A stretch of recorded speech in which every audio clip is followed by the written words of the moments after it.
करें स्टार्ट।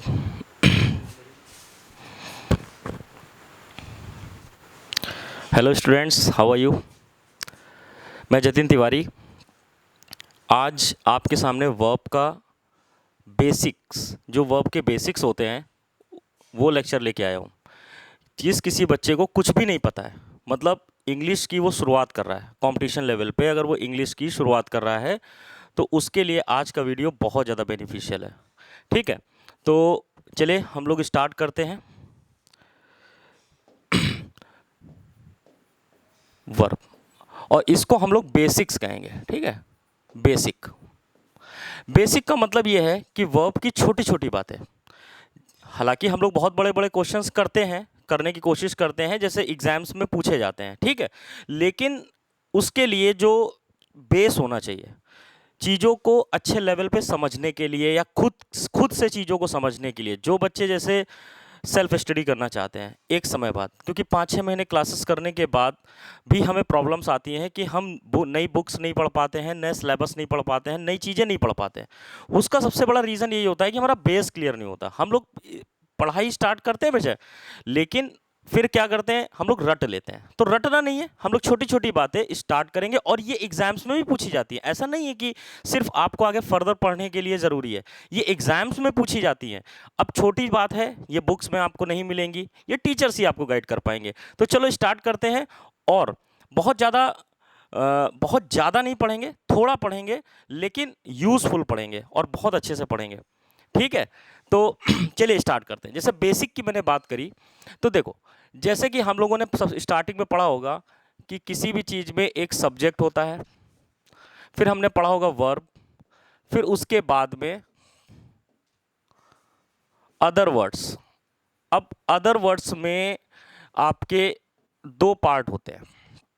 ये सारी बातें मैं आपको पहले बता देना चाहता हूं, अगर जिन बच्चों को पता है तो ठीक है, नहीं पता है तो आज जान लें। अदर वर्ड्स का मतलब है, या तो उसका मतलब किसी ऑब्जेक्ट से होगा, या उसका मतलब कॉम्प्लीमेंट से होगा। कॉम्प्लीमेंट से। अब देखो, ये सर ऑब्जेक्ट क्या होते हैं, ये कॉम्प्लीमेंट क्या होते हैं, ये ऑब्जेक्ट क्या होते हैं, कॉम्प्लीमेंट क्या होते हैं, इनके बारे में हम लोग सब लोग चर्चा करेंगे बाद में। ठीक है, क्योंकि ये सब आएगा। वर्ब चैप्टर इसीलिए इंपॉर्टेंट है कि इसमें लगभग 60% चीज़ें हमारी इंग्लिश की आ जाती हैं, इसलिए हमें शुरुआत करनी चाहिए इनसे। आई बात समझ में, क्योंकि वर्ब एक बहुत ब्रॉड चैप्टर है और उसको अच्छे से पढ़ने के लिए उनके बेस क्लियर होने चाहिए। ठीक, तो चलो, तो इतनी बात आप लोग सीख गए कि सब्जेक्ट होता है। सब्जेक्ट आपको पता होगा, या तो कोई नाउन होगा या कोई प्रोनाउन होगा। कोई सब्जेक्ट हो सकता है, या नाउन का कोई इक्विवेलेंट हो सकता है। इक्विवेलेंट का मतलब नाउन के जैसा काम करने वाला। वो कौन कौन से होते हैं वो भी हम लोग आगे पढ़ेंगे, नेक्स्ट वीडियोस में पढ़ेंगे और आगे के लेक्चर्स में पढ़ेंगे। वर्ब, अब ये वर्ब है, तो वर्ब को भी हम लोगों ने दो भागों में डिवाइड कर रखा है इस पर्पस से। कैसे, इसको हम लोग हेल्पिंग वर्ब में, और इसको हम लोगों ने मेन वर्ब में, दो चीजों में हम लोगों ने। अभी इसके बारे में भी पढ़ेंगे कि हेल्पिंग वर्ब, मेन वर्ब क्या था। ये छोटी चीजें हैं, हो सकता है कुछ बच्चों को पहले से ही पता हो, लेकिन उनका रिवीजन होगा। और उन बच्चों के लिए जो बिल्कुल आज से शुरू कर रहे हैं और उनको ये चीजें नहीं पता है। अच्छा देखो, एक चीज समझ लो, बहुत सारे बच्चे हैं, हमने पढ़ाए हैं ऑफलाइन क्लासेस में, हमने ये देखा है कि बच्चे 8-8 महीने 10-10 महीने कोचिंग कर लेते हैं, क्लासेस कर लेते हैं, लेकिन सच बताएं तो उनको मेन वर्ब और हेल्पिंग वर्ब में भी डिफरेंस नहीं पता। वो क्या क्वेश्चंस हैं वो हम लोग अभी पढ़ेंगे आगे, कि कहां पर हमें प्रॉब्लम होती है। बहुत मजा आने वाली है। तो पहले आप समझ गए, सब्जेक्ट वर्ब ये कंस्ट्रक्शन होता है। एक सेंटेंस बनाने के लिए ये कंस्ट्रक्शन है कि सबसे पहले आपका कोई ना कोई सब्जेक्ट होगा, फिर उसके बाद कोई वर्ब होगी, वो वर्ब हेल्पिंग वर्ब या मेन वर्ब में मतलब कहीं ना कहीं बटी होती है। फिर उसके बाद जो अगर हमें ज़रूरत है तो हम आगे अदर वर्ड्स को यूज़ करते हैं। वो किस रूप में हो सकते हैं, वो या तो ऑब्जेक्ट के रूप में हो सकते हैं या कॉम्प्लीमेंट के रूप में हो सकते हैं। ऑब्जेक्ट और कॉम्प्लीमेंट क्या होते हैं, ये सारी चीज़ें हम लोग आगे डिस्कस करेंगे। ठीक, चलो आगे बढ़ते हैं हम लोग। इतना आप लोगों ने देख लिया। अभी इसमें ही एक कंस्ट्रक्शन और बनेगा बेटा। वो क्या बनेगा, देखो वो कंस्ट्रक्शन क्या बनेगा। देखो, जैसे हमने कहा कि कोई एक सब्जेक्ट है, सब्जेक्ट है, ठीक है, जैसे इसको हमने फर्स्ट कह दिया, ये हम सेकंड कह रहे हैं कि अगर कोई एक सब्जेक्ट है, सब्जेक्ट के बाद अगर हमें ज़रूरत है, जैसे कि प्रेजेंट मतलब indefinite, present indefinite, past indefinite को अगर हम छोड़ दें उसके असर्टिव अफर्मेटिव सेंटेंसेस को, तो हमें हर जगह ज़्यादातर हमें हेल्पिंग वर्ब की ज़रूरत पड़ती है। तो सब्जेक्ट है, सब्जेक्ट के बाद हेल्पिंग वर्ब की ज़रूरत पड़ती है, जैसे is, am, are, was, were, will, shall, can, models आ जाते हैं, हैज़, हैव, ये सब बहुत सारी चीज़ें हैं। तो हेल्पिंग वर्ब हो गए। फिर इसके बाद हम लोग मेन वर्ब पे आते हैं, ठीक। और फिर वही आगे कंस्ट्रक्शन की अदर वर्ड्स, ठीक। अभी हम ये सारी बातें आपको पता होंगी, ठीक है, ये सारी बातें आपको पता होंगी। अब हम लोग आगे बढ़ते हैं, ये आपने देख लिया। चलिए इन चीज़ों पे ज़्यादा टाइम न वेस्ट करते हुए अब हम लोग अपने मेन पॉइंट्स पे आते हैं, ठीक। ये आपने देख लिया, चलिए हम लोग आगे बढ़ते हैं। देखो, जैसे मैंने एक सेंटेंस लिखा,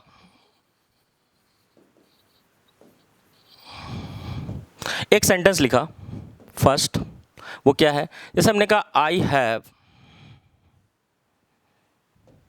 एक मिनट बेटा, जैसे हमने एक सेंटेंस लिखा आई हैव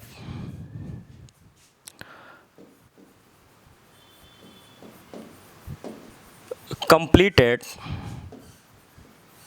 माई वर्क, जैसे कि ये सेंटेंस है I have completed my work. यहां पर जैसे कि आपने देखा होगा कि ये एक सब्जेक्ट का पोर्शन हो गया, ठीक। ये आपकी हेल्पिंग वर्ब हो गई। फिर हेल्पिंग वर्ब के बाद यूज होने वाली वर्ब की आईएनजी फॉर्म या वर्ब की थर्ड फॉर्म, ये हमारी हमेशा मेन वर्ब कहलाएगी, ठीक। फिर उसके बाद ये हमारे लिए अदर वर्ड्स हो गए। अब ये अदर वर्ड्स में ऑब्जेक्ट है कि ये कॉम्प्लीमेंट है, वो एक अलग बात है, लेकिन ये हमारे अदर वर्ड्स हैं, जरूरत के हिसाब से हम इनको यूज करते हैं, ठीक। ये सारी बातें हो गई, लेकिन क्या हमेशा मेन वर्ब के साथ हेल्पिंग वर्ब आएगी, ये बात भी जाननी है। तो जैसे अगर हम एक सेंटेंस देखें, चलिए इसको आप लोग देख लीजिए बेटा जल्दी से, ठीक है। देखिए आगे देखते हैं, क्या हमेशा हेल्पिंग वर्ब आएगी, तो ऐसा नहीं है। देखो जैसे हमने एक सेंटेंस लिखा आई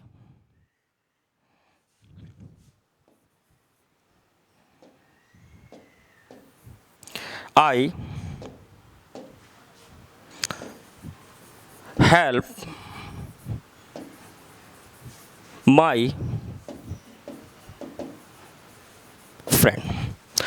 अब यहां पर आप देखिए, ये एक सेंटेंस है जो कि पास्ट इंडेफिनिट का है। जब हम लोग टेंस पढ़ रहे होंगे तो हम लोग टेंस के बारे में भी जानेंगे।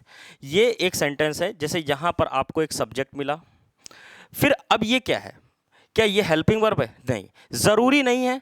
मेन वर्ब सेंटेंस में जरूरी होती है, लेकिन हेल्पिंग वर्ब हमेशा जरूरी नहीं होती है, ठीक है। तो यहां पर हेल्पिंग वर्ब नहीं है, ये हमारी यहां पर है मेन वर्ब, और ये पास्ट इंडेफिनिट का सेंटेंस है। बोले बात समझ में आ रही है? तो देखिए, सब्जेक्ट के साथ हेल्पिंग वर्ब आ सकती है, आती है, लेकिन उसको हमेशा मेन वर्ब के पहले यूज करना होता है, जैसे यहां पर लिखा हुआ है। और हम अपनी ज़रूरत के हिसाब से, अगर हमको लगता है कि हमें हेल्पिंग वर्ब के वाले सेंटेंसेस यूज़ नहीं करने हैं, तो हम डायरेक्टली मेन वर्ब।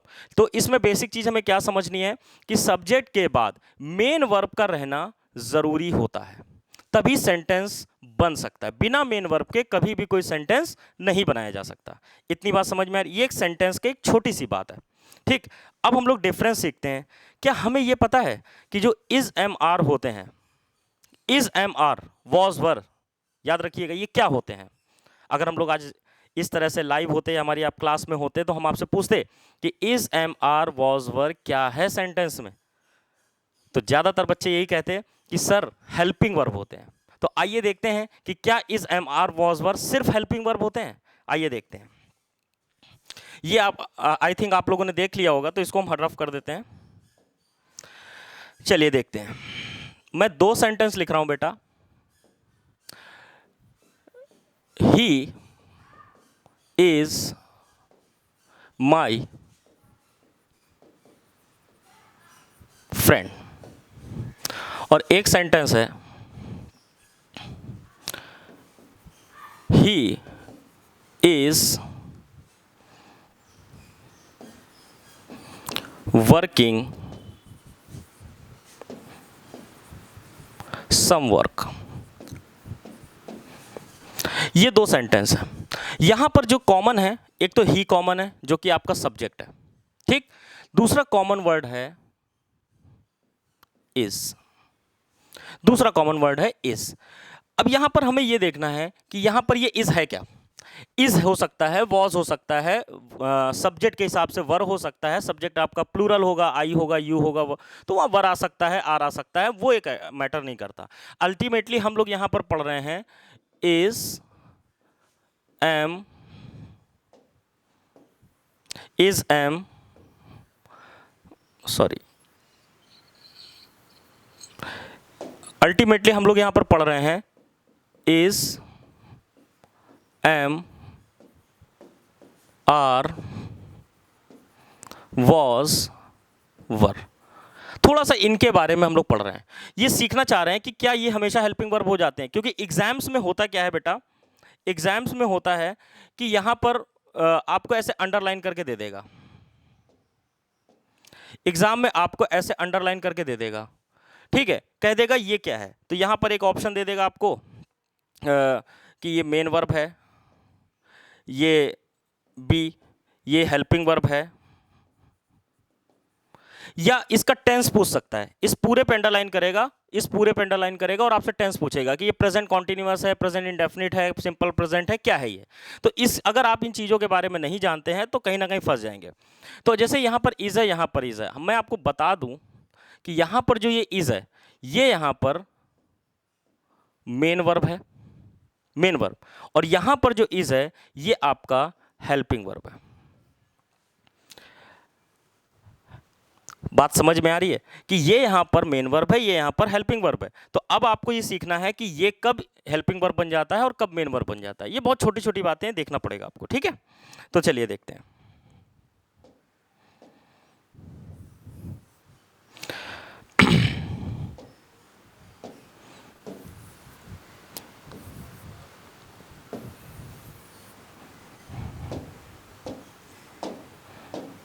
चलिए देखते हैं। जैसे कि सेंटेंस है हमारा, हमने कहा कि इज एम, आर, वॉज, वर, कि अगर तुरंत बाद, कि अगर तुरंत बाद, कि अगर तुरंत बाद कोई वर्ब आ जाए, कोई दूसरी वर्ब आ जाए, कोई वर्ब आ जाए, वो वर्ब कैसी हो सकती है बेटा, वो या तो वर्ब होगी वर्ब की आईएनजी फॉर्म, और या तो वर्ब होगी वर्ब की थर्ड फॉर्म। अगर is am are was verb के तुरंत बाद वर्ब की आईएनजी फॉर्म या वर्ब की थर्ड फॉर्म आ जाती है तो ये हमेशा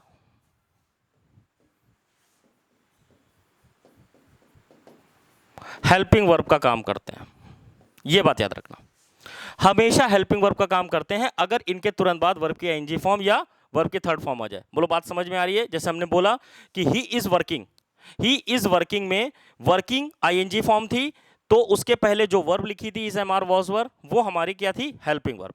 लेकिन अगर is am are was verb के तुरंत बाद कोई ऑब्जेक्ट आ जाए या कोई कॉम्प्लीमेंट, ऑब्जेक्ट या कॉम्प्लीमेंट का मतलब है कि मेन वर्ब नहीं आनी चाहिए, मतलब वर्ब की आईएनजी फॉर्म नहीं आनी चाहिए या वर्ब की थर्ड फॉर्म नहीं आनी चाहिए। मतलब या तो कोई नाउन आएगा या कोई प्रोनाउन आएगा या कोई एडजेक्टिव आएगा, ठीक है। अगर ये सभी आते हैं तो फिर उस कंडीशन में ये हमारे मेन वर्ब हो जाते हैं, मेन वर्ब। बोलो बात समझ में आ रही है। इसको देख लो, ये स्ट्रक्चर देख लो, इसको चाहे नोट कर लो। ये मेन वर्ब हो गए, ये हेल्पिंग वर्ब हो गए। यहां पर ये प्रेजेंट कॉन्टिन्यूअस दिखा बनाते हैं या फिर वॉइस का सेंटेंस बनाते हैं। अगर इनके बाद वर्ब की थर्ड फॉर्म आती है तो या तो ये वॉइस बनाते हैं, ठीक है, एक्टिव का पैसिव। यहां पर ये मेन वर्ब हो जाते हैं और मेन वर्ब की ये फर्स्ट फॉर्म कहलाते हैं, ठीक। फर्स्ट फॉर्म अगर ये पास्ट में है तो सेकेंड फॉर्म। तो ये इतनी बात समझ में आ गई कि कब ये हेल्पिंग वर्ब होंगे, कब ये मेन वर्ब होंगे। मेन वर्ब बेटा ये तब होंगे जब इनके बाद कोई ऑब्जेक्ट या कॉम्प्लीमेंट आ जाए। ऑब्जेक्ट या कॉम्प्लीमेंट का मतलब है कोई नाउन, कोई प्रोनाउन, कोई एडजेक्टिव, ठीक है। अगर ये कोई वर्ड्स आते हैं is am are was verb के बाद तो फिर ये क्या कहलाते हैं, मेन वर्ब। और अगर इनके बाद कोई वर्ब की आईएनजी फॉर्म या कोई वर्ब की थर्ड फॉर्म आ जाए तो उस कंडीशन में ये हेल्पिंग वर्ब कहलाते हैं। ये हेल्प का काम कर रहे होते हैं। अच्छा, ये किसकी हेल्प करते हैं? इसके वर्ड्स में ही देखो, ये हेल्प किसकी करते हैं बेटा? वर्ब की। तो मेन वर्ब, जो उसमें मेन वर्ब है, उसके हेल्प के लिए आने वाला वर्ड क्या कहलाता है? Helping verb. अब आगे मान लो कोई यहां वर्ब तो लिखी नहीं है, तो ये किसकी हेल्प करेगा? किसकी हेल्प करेगा? किसी की नहीं, तो इसको खुद को ही मेन वर्ब बनना पड़ेगा। चलिए आगे देखते हैं इनके बारे में।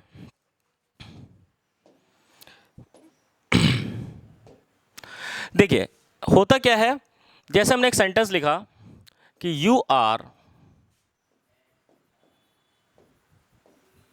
My friend. फिर हमने एक और सेंटेंस लिखा कि you are doing some work. ये दोनों सेंटेंस देखो, यहां पर क्या है? ये तो चलो सब्जेक्ट हो गया बेटा, ये क्या है हमें नहीं पता, लेकिन हम आगे देखें क्या है। आगे ये क्या है? ये एक नाउन है। नाउन है तो यहां पर ये जो आर आया है, अब ये अगर ये हेल्पिंग वर्ब है तो इसकी मेन वर्ब कहाँ है? तो मेन वर्ब तो है नहीं, तो उस कंडीशन में ये क्या बन जाएगा? खुद में ही मेन वर्ब बन जाएगा, क्योंकि सब्जेक्ट के बाद वर्ब का होना जरूरी है, मतलब मेन वर्ब का होना जरूरी है। किसी भी सेंटेंस को हम तभी सेंटेंस बोलते हैं जब उसमें कोई एक मेन वर्ब होती है। मेन वर्ब होना जरूरी है। अगर आप इसको हेल्पिंग वर्ब मानते हैं तो फिर इसकी मेन वर्ब नहीं है, तो फिर ये सेंटेंस नहीं हो सकता, क्योंकि हेल्पिंग वर्ब, ऐसे समझ लो, हेल्पिंग वर्ब जो है बेटा, आप लोगों ने जीएस वगैरह पढ़ी होगी, थोड़ी बहुत कभी ना कभी सुनी होगी, पढ़ी होगी। राष्ट्रपति उपराष्ट्रपति को जानते हो? सभी जानते होंगे। राष्ट्रपति उपराष्ट्रपति, देखिए एक मेन बॉडी होता है राष्ट्रपति, और उसके बाद में हम लोग देखते हैं उपराष्ट्रपति को। सपोज कभी राष्ट्रपति किसी काम से चले जाएं, बीमार हो जाएं या कुछ भी हो जाते हैं, तो उनका कार्यभार कौन संभालता है? एज अ राष्ट्रपति कौन संभालता है? As a president, as a राष्ट्रपति संभालते हैं उपराष्ट्रपति। तो मतलब ये है कहने का कि ये हमारे आर जो हैं यहां पर जब ये हेल्प का काम कर रहे हैं, हेल्पिंग वर्ब का काम कर रहे हैं, ठीक है, जब ये हेल्पिंग वर्ब का काम कर रहे हैं, लेकिन किसके लिए? ये आपके मेन वर्ब के लिए, मेन वर्ब के लिए। अब सपोज मेन वर्ब नहीं है, छुट्टी पे चला गया, कहीं काम करने लगा जाकर के, या आज है ही नहीं, तो फिर इसकी जो हेल्पिंग वर्ब होगी जैसे ये, तो ये ही इसकी जगह पे काम करेगा। आ गई बात समझ में? अगर पिताजी घर पे नहीं है और गेस्ट को रिसीव करने का, गेस्ट से बात करने का काम किसका होता है? भाई घर की जो मेन बॉडी होती है, जो गेस्ट आते हैं उनसे मिलते हैं। सपोज वो कहीं बाहर गए, तो अब घर की मेन बॉडी कौन है? अगर आप अपने घर पे बैठे हैं तो अब आप ही हुए ना, आप ही तो हालचाल पूछेंगे, आप ही तो चाय नाश्ता कराएंगे फिर, क्योंकि पापा तो है नहीं। तो बस यही समझ लो कि हेल्पिंग वर्ब, मेन वर्ब, जब मेन वर्ब नहीं होगी तो वही हेल्पिंग वर्ब आपकी मेन वर्ब का काम करती है, ठीक है, और जब मेन वर्ब होगी तो वही जो वर्ब होती है वो हेल्पिंग वर्ब का काम करती है। अब बोलो बात समझ में आ रही है? एक सेंटेंस हम लोग और देखते हैं, फिर हम लोग आगे बढ़ते हैं। चलो देखो, जैसे हमने मान लो एक सेंटेंस लिखा, मोहित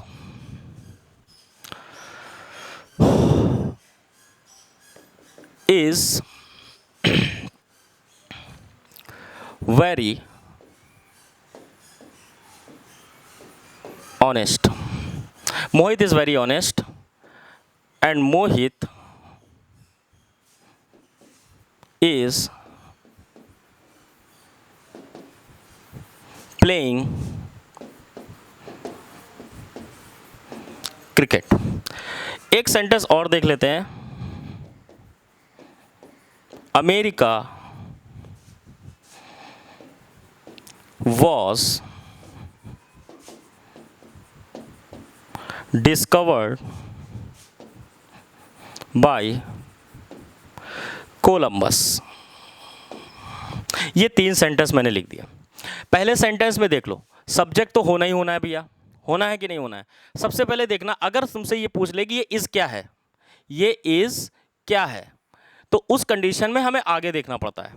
हमें ये आगे देखना पड़ेगा कि ये वेरी ऑनेस्ट क्या है। क्या ये मेन वर्ब है? नहीं है भाई, ये तो हमारे लिए एडजेक्टिव का काम कर रहा है और ये हमारे लिए एडवर्ब का काम कर रहा है। तो ये हमारे कॉम्प्लीमेंट हो गए। वही मैंने कहा कि कॉम्प्लीमेंट और ऑब्जेक्ट क्या होते हैं वो तो हम लोग अलग नेक्स्ट लेक्चर में या किसी लेक्चर में हम लोग पढ़ेंगे, लेकिन फिलहाल ये मेन वर्ब नहीं है। अगर ये मेन वर्ब नहीं है तो ये इज यहाँ पर मेन वर्ब का काम करेगा कि नहीं करेगा? अरे बोलो, करेगा ना? चलो सभी लोग कमेंट करके जरूर बताना कि समझ में आया कि नहीं आया। ठीक है, तो ये मेन वर्ब का काम करेगा। तो अब ये इस कंडीशन में मेन वर्ब हो गया। बोलो बात समझ में आ रही है? ठीक। मोहित एक सब्जेक्ट हो गया बेटा। इज, यहां पर इज क्या है? क्या है इज? तो हमें ये देखना पड़ेगा आगे। भैया यहां पर एक वर्ब की आईएनजी फॉर्म लिखी है। जैसा मैंने कहा था, वर्ब की आईएनजी फॉर्म या वर्ब की थर्ड फॉर्म हो तो उसके पहले यूज होने वाली वर्ब हमारी हेल्पिंग वर्ब होती है। बोलो बताया था? चलो आगे देखो। तो ये है यहां पर क्या कहलाएगी बेटा? Helping verb. क्लियर हो गई बात? क्योंकि मेन वर्ब हमारी क्या है? प्लेइंग। ये हमारी मेन वर्ब हो गई। वॉज क्या है यहां पर? इसके बाद यूज की गई है एक और वर्ब जो कि वर्ब की थर्ड फॉर्म है। अगर ये वर्ब की थर्ड फॉर्म और आई हुई है, मेन वर्ब आई हुई है, तो फिर ये यहां पर क्या कहलाएगी? Helping verb. बोलो इतनी बात समझ में आ रही है सभी को? सभी बच्चों को समझ में आ रही है? तो समझ में आ गई है तो सभी लोग कमेंट करेंगे। और एक और चीज हम बताते बताते ये लेक्चर खत्म करेंगे, क्योंकि हम उतना ही पढ़ेंगे जितना हम पचा सकें। और जरूरी चीजें, सारी जरूरी चीजें और ऐसी बहुत सारी चीजें मैं तुमको पढ़ाने वाला हूं। बहुत अच्छी अच्छी चीजें। आज के बाद इंग्लिश को लेकर के टेंशन खत्म। रटना नहीं है। अपनी सेल्फ अपने आप को मजबूत करना है। और जो खुद से मजबूत हो गया ना, वो दुनिया में झंडे गाड़ देता है। तो झंडे ही गाड़ने हैं। कहां पर? यूपी टेट में, अदर एग्जाम्स में झंडे गाड़ने हैं। ठीक है, तो चलो, तो इसको हम रफ करते हैं और फिर हम ये बताते हैं कि इज, एम, आर, वॉज, वर और ये होते क्या है असल में। इनको हम लोग ग्रामर में, मतलब इंग्लिश में इनको बोलते क्या है। ठीक है, अभी तक तो हम इज, एम, आर, वॉज, वर बोल रहे थे, क्योंकि लैंग्वेज का यूज होना बहुत जरूरी है। लैंग्वेज के बारे में जानना बहुत जरूरी है। देखो, जो भी हमारे इज,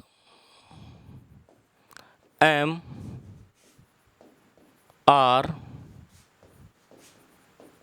वॉज, वर, ये जो भी हैं, इनको हम लोग सब लोग बी वर्ब बोलते हैं। क्या बोलते हैं? Be verb. ठीक, बी वर्ब भी बोलते हैं। बी वर्ब, इनको हम लोग लिंकिंग वर्ब। देखो, जब इनको आप हेल्पिंग वर्ब नहीं बोल रहे हैं, एज अ मेन वर्ब इनके दो नाम है। एक बी वर्ब भी बोलते हैं इनको, एक लिंकिंग वर्ब भी बोलते हैं। आप लिंकिंग वर्ब बोल करके काम चला सकते हैं, आप बी वर्ब बोल के काम चला सकते हैं। एक स्टेप अगर और हम आगे जाएं, अगर इनको और समझाएं, तो इनको हम लोग स्टेटिव सही से लिख देता हूं मैं शायद। ठीक है, इनको हम लोग स्टेटिव वर्ब भी बोलते हैं। स्टेटिव का मतलब होता है एक ऐसी वर्ब जो कोई एक्शन ना कर रही हो। इज, एम, आर कोई तो कोई एक्शन करती नहीं है। क्या जाती है? इज, एम, आर क्या जाने का काम करती है? क्या आने का काम करती है? नहीं, वो सिर्फ जोड़ने जाड़ने का काम करती है। वो स्टेटिव होती है, वो लिंकिंग होती है, वो बी वर्ब होती है। तो याद रखना, ये भी वर्ड्स आ जाते हैं आपके फिल इन द ब्लैंक्स, मतलब ऑप्शन के रूप में आ जाते हैं। ये मतलब लिख जाता है आकर के कि ये लिंकिंग वर्ब है कि ये बी वर्ब है, और बच्चों को पता नहीं होता है। वो सोचते हैं इज, एम, आर सिर्फ हेल्पिंग वर्ब है। तो ये इनके अलग अलग नाम है, इनको याद रखिए। आगे लेक्चर्स में ये वर्ड्स मेरे मुंह से निकलेंगे तो आपको कंफ्यूजन नहीं होनी चाहिए। ये हमारा आज पहला वीडियो है और आप लोगों के लिए वर्ब का, तो आप लोग इसको बहुत ध्यान से, बहुत अच्छे से पढ़िए, समझिए। कहीं पर कोई भी चीज़ में दिक्कत है इंग्लिश को लेकर के, आप कमेंट करिए, कमेंट बॉक्स में कमेंट करिए कि आपको कहाँ पर दिक्कत आ रही है। हर एक प्रॉब्लम का सल्यूशन मिलेगा। ठीक है, आज तक मैंने जिनको पढ़ा दिया है उनको इंग्लिश में दिक्कत नहीं है, बाकी आप अपना अदर देखो। तो कोई भी प्रॉब्लम है डिस्कस करिए हमसे और हम लोग उस पर आगे बढ़ेंगे। ठीक है, तो आज के लिए इतना ही। जय हिंद।